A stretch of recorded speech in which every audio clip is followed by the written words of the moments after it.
детская матка деп диагноз, как бы инфантильная, неразвитая матка деп айтат да. Значит, размеры матки очень маленькие. Мисалы нормада мынча болсо, бул размери көпкө кичине да, анан нормальный маткадан. Буга дагы определенный бир гормоналдуу тесттер бар. Ошол гормоналдуу тесттерди өтүш керек.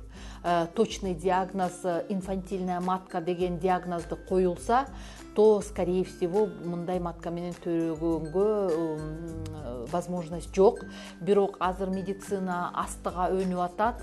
Если яичниктери жакшы иштесе, ушул пациентканын тукумдарын өзүнүкүн алса болот, жолдошунун спермасы менен кошсо болот и башка суррогатный маткага мисалы салып биологический ушулардын баласы боло турганга азыр ушундай возможность бар.